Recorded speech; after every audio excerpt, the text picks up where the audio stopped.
one last question. Yeah, sir. Yeah, go ahead. Sir, in the upcoming assembly election, will you be attending the session and raising the points which you have raised today to the public, to the media, and to the government itself? Pardon me, sir. Sir, will you be raising the issue in the assembly session, your MLAs and you? Also, as you have come up here today, done press conference, spoken Exactly. I mean, that stand doesn't change. We've been asking every time. This is probably nth time I've been talking about the same thing. So what is the point? You asking me the same thing, me saying the same thing.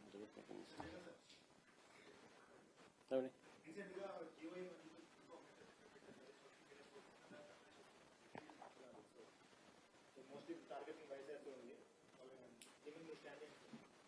Asal social media అనేది it is not state government's purview. Nobody can enact a law. It is the purview of the central government. And even there also, central government information technology bill pass చేసినాక దాని amendment ను కూడా in 2008 it was challenged in Supreme Court. I think అప్పట్లో my memory goes right, Nariman and Chalmesh bench anukunta gave a ruling on free speech, on expression of free speech, clearly annulling the amendment which was brought about by central government 66A. 66A ని cancel చేస్తూ annul చేస్తూ Justice Nariman and Chalmesh gave a judgment also. Case kuda A case? Sheila. Shreya Singhal versus Union of India. Case kuda.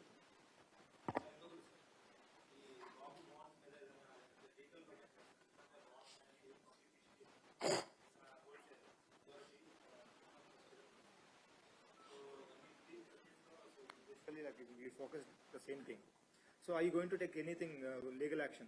So జనాలు మోసం చేశారు కాబట్టి the very version of yours. Legal అనేది ఇవన్నీ very unfortunate.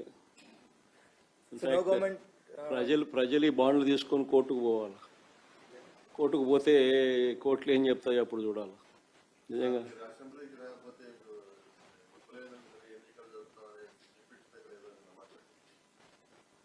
అల్టిమేట్గా democracy అనేది ఉంది. వీళ్ళు ఇష్టం వచ్చినట్టుగా, వీళ్ళు బుద్ధి పుట్టినట్టుగా వీళ్ళు ఇష్టం చేయలేరు. అసలు అసెంబ్లీలో నాకు ఎందుకు ప్రతిపక్ష హోదా ఇవ్వడం లేదని హైకోర్టులో కేసు పెండింగ్ ఉంది. ఫస్ట్ దానికి సమాధానం చెప్పండి. ఫస్ట్ దానికి సమాధానం చెప్తే హైకోర్టులో జడ్జిమెంట్ వస్తుంది. వీళ్ళు సమాధానం లేదా ఇచ్చే పద్ధతిలో ఇస్తే జడ్జిమెంట్, వచ్చే పద్ధతిలో జడ్జిమెంట్లు వస్తే దాని పద్ధతి ప్రకారం జరుగుతుంది. దాని తర్వాత ఏం చర్యలు తీసుకుంటారో వద్దని కూడా చెప్పినాడు. చంద్రబాబు నాయుడు అనే వ్యక్తి అసెంబ్లీకి నేను ముఖ్యమంత్రిగా ఉన్నప్పుడు ఎన్ని రోజులు వచ్చినాడు? ఫస్ట్ దానికి సమాధానం వీళ్ళు ఎత్తుక్కోవాలి. ఏడు చేసి అసెంబ్లీలో ఏమి జరగకపోయినా కానీ జరిగినట్టుగా ఒక డ్రామా క్రియేట్ చేసేసి కళ్ళల్లో నీళ్లు పెట్టుకొని ఏడ్ చేసి జగన్ ఉంటే నేను అసెంబ్లీకి రానని చెప్పేసి అసెంబ్లీ విడిచిపెట్టిపోయారు. తీరా చూసిన అసెంబ్లీ రికార్డులు అన్నీ ఎతికినా మా వాళ్ళు ఏదైనా తప్పేమైనా మాట్లాడినారేమో అని చెప్పి కనుక్కుందామని చూస్తే ఎక్కడా ఒక్కడు కూడా తప్పు మాట్లాడాలి.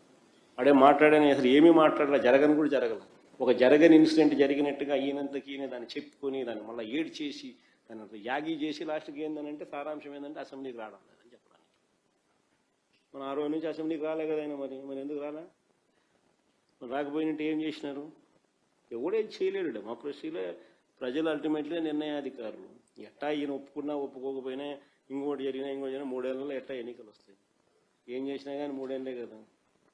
3 ఏళ్లలో ప్రజలే మళ్ళా నిర్ణయాధికారం తీసుకుని ప్రజలే నిర్ణయిస్తారు ఎవరు నెక్స్ట్ మళ్ళా ప్రభుత్వం ఎవరు ఫామ్ చేయాలి. సరే, మెడికల్ కాలేజెస్ టెండర్స్ విషయంలో మీరు అధికారంలోకి వస్తే టెండర్స్ రద్దు చేస్తామని చెప్పారు. కానీ పవన్ కళ్యాణ్ గారు గతంలో ఒక కామెంట్స్ చేశారు, మీరు ఎలా అధికారంలోకి వస్తారో చూస్తామని కూడా.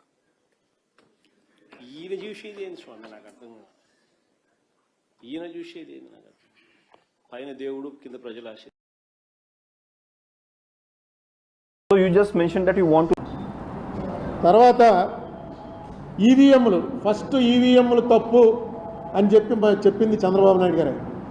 ఆయనతో పాటు ఉండేటువంటి ఆయన పార్టీ లీడర్ ఒక ఆయన హరిప్రసాద్ గారని, ఆయన అయితే అరెస్ట్ కూడా అయ్యాడు. ఆ ఈవీఎంలు చూపించి ఇవి ఎలా పనిచేయవో అన్నీ చూపించాడు ఆయన. ఎక్కడ నొక్కితే ఎక్కడికో వెళ్ళిపోవటం, ఇవన్నీ ఎలా ఉంటాయో చూపించాడు. చూపించిన ఆయన వాళ్ళు మీకు ఇప్పటికి కూడా ఈవీఎంల గురించి మొట్టమొదట మాట్లాడింది ఎవర్రా అని చూస్తే మనం చంద్రబాబు నాయుడు గారే అప్పొచ్చేసాడు. దీని మీద కూడా ఏదైనా చేయండి. ఇవాళ ఎవరో వీడియో పంపారు, 20 లక్షల ఈవీఎంలు అసలు కనపట్టలేదుట. 60 లక్షల ఈవీఎంలకు ఆర్డర్ ఇచ్చారు, ఇంపోర్ట్ చేసుకున్నారు, 40 లక్షలు వాడారు. మిగతా 20 లక్షలు ఎక్కడో ఉండాలి కదా, ఎక్కడున్నాయని రైట్ టు ఇన్ఫర్మేషన్ అడిగితే ఎలక్షన్ కమిషన్ వాళ్ళు మాకు 40 లక్షలు ప్రభుత్వం ఇచ్చారు, 40 లక్షలు వాడామంతే మాకు తెలియదు అన్నట్ట. ప్రభుత్వాన్ని అడిగితే ప్రభుత్వం మాకేం తెలిసి ఎలక్షన్ కమిషన్ అడగండి అంటాం.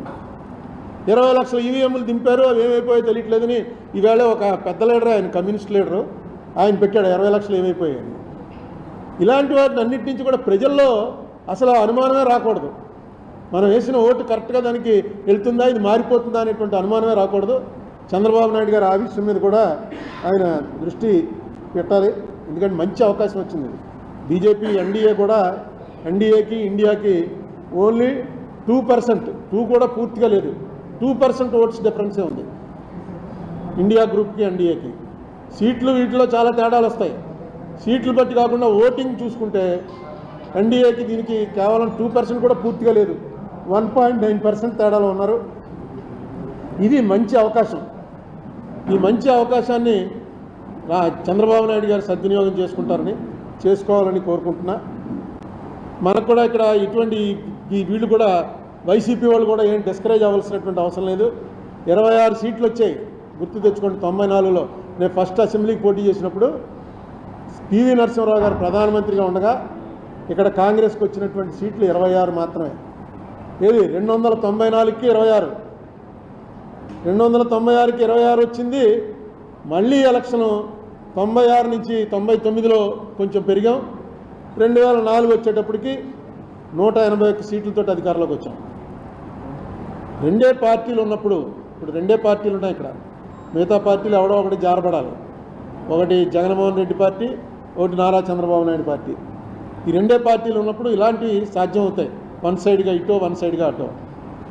కాబట్టి వీళ్ళు డిస్కరేజ్ అయిపోక్కర్లేదు, వాళ్ళు కూడా ఏదో ఇంక అయిపోయింది స్మాష్, ఇంక జగన్ పార్టీ క్లోజ్ అయిపోయింది, ఇంకా మనమే అని వాళ్ళు అనుకోక్కర్లేదు.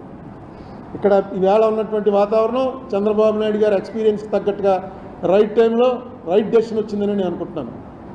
ఎందుకంటే ఇదే పాత్రలో ఇంకొకరు ఎవరైనా ఉంటే ఇంత బాగా ప్లే చేయలేరు. అంటే చేస్తారని నేను అనుకుంటున్నా. ఇప్పటివరకు ఏమీ మొదలవలేదు, ఇంకా మంత్రివర్గం ఎవరెవరికి ఇచ్చారో కూడా తెలియలేదు. కానీ ఖచ్చితంగా చంద్రబాబు నాయుడు గారి ఇంపార్టెన్స్ ఢిల్లీలో చాలా పెరుగుతుంది. చంద్రబాబు నాయుడు అండ్ నితీష్ కుమార్ వాళ్ళు చెప్పినట్టుగా నడవలసినటువంటి అవసరం బీజేపీ మోడీ గారికి ఉంటుంది. దాన్ని ట్యాక్ట్ఫుల్గా స్టేట్ ఇంట్రెస్ట్కి చేసుకోవడంలో ఆయన కనుక కరెక్ట్గా పెడితే డెఫినెట్గా సక్సెస్ అయ్యే అవకాశం ఉంటుంది. అలాగే ఇప్పుడు ఆయన శిష్యుడే రేవంత్ రెడ్డి, శిష్యుడు అనొచ్చో లేదో, లేకపోతే కొలీగు రేవంత్ రెడ్డి పక్కన సీఎం అయి ఉన్నాడు ఆయన. ఆయనతో కూడా షెడ్యూల్ 9, షెడ్యూల్ 10 వెంటనే సెటిల్ చేసుకోండి. మనకు ఎంత వస్తుందో చూడండి. అది కూడా మొన్న ఎఫిడేవిట్లో వేసిన ప్రకారం, మన ఏపీ గవర్నమెంట్ వేసిన ఎఫిడేవిట్ ప్రకారం చూసుకుంటే అది ఎంత రావాలి మనకి, ఇంతకుముందు చెప్పాను మీకు, అది దాదాపుగా 1,30,00,000 కోట్లు రావాలి. 1,30,000 కోట్లు, 1,30,000 కోట్ల రూపాయల్లో 58% మనకి రావాలి. షెడ్యూల్ 9, షెడ్యూల్ 10 అసెట్స్ వాల్యూ కడితే, ఈ వాల్యూ కట్టింది కూడా చాలా కాలం అయింది, ఇప్పుడు ఇంకా చాలా పెరుగుంటుంది. 1,42,000 అయితే అదే కరెక్ట్, 1,42,000 అది మనకి ఎఫిడేవిట్లో వేశారు. నేను వేసిన కేసులో ఎఫిడేవిట్లో 1,42,000 కోట్ల రూపాయలు అన్డిసైడెడ్గా ఉంది అని వేశారు. ఆ వేసిన దాంట్లో ఇప్పుడు మనకి ఎంత రావాలో అక్కడ ఉన్నది రేవంత్ రెడ్డి గారు, నెక్స్ట్ బెస్ట్ ఉన్నది బీజేపీ. అదే కేసీఆర్ గారు ఉంటే ఆయన నేను ఇంతకాలం ఇవ్వకుండా ఆప్ చేశాను, రేవంత్ రెడ్డి వచ్చి ఇచ్చేసాడు, చంద్రబాబు నాయుడు తోటి కలిశాను అనే అవకాశం ఉంటుంది. కానీ ఇప్పుడు కేసీఆర్ కాదు, అక్కడ 2 జాతీయ పార్టీలే ఉన్నాయి, బీజేపీ కాంగ్రెస్, వీళ్ళిద్దరూ కలిసే చేశారు ఆ యాక్ట్. అందుకని ఖచ్చితంగా యాక్ట్ ప్రకారం ఇంప్లిమెంట్ చేయండి అంటే రేవంత్ రెడ్డి గారు ఆల్రెడీ ఒక కమిటీ వేశారని మొన్న ఎప్పుడో పేపర్లో చూశాను. రేవంత్ రెడ్డి గారు ఖచ్చితంగా, చంద్రబాబు నాయుడు గారు అంటే వీళ్ళిద్దరికీ కూడా కొంత పాత పరిచయాలు, ఆ క్లోజ్నెస్ ఉంది కాబట్టి దాన్ని కూడా స్టేట్ ఇంట్రెస్ట్కి వాడాలని కోరుకుంటున్నా. 1,42,000 కోట్లుగా చెప్పాను. తర్వాత మేము వేసినటువంటి ఏపీ రీఆర్గనైజేషన్ కేసులో కూడా ఇంకా జగన్మోహన్ రెడ్డి ప్రభుత్వం అందులో ఎఫిడేవిట్ వేసి కౌంటర్ వేశారు. ఆ కౌంటర్ వేసిన దాన్ని మీరు కొనసాగించండి, ఇంకొక పెద్ద ప్లేటర్ని పెట్టి దాని విషయం కూడా ఏపీ రీఆర్గనైజేషన్ కేసు మీద నేను వేసినటువంటి కేసులో మనం ఏదైతే అడిగామో ఆ రిలీఫ్కి ప్రభుత్వం తరఫున ఎవరన్నా పెద్దవాళ్ళు వస్తే ఆ కేసు కూడా కరెక్ట్గా నడుస్తుంది. అలాగే నేను ఎప్పటి నుంచో చంద్రబాబు నాయుడు గారిని కలిసి కూడా అడిగాను. ఒకసారి పార్లమెంట్ లోక్సభలో 18/2/2014 నాడు ఏం జరిగింది? అనేక సార్లు మోడీ గారు, అమిత్ షా గారు రాజ్యసభలోనూ లోక్సభలోనూ చెప్పారు, ఆంధ్రప్రదేశ్కి జరిగినంత అన్యాయం ఇప్పటివరకు ఈ పార్లమెంట్ వచ్చాక ఎవరికీ జరగలేదు, మీరా మాకు పాఠాలు నేర్పుతారు.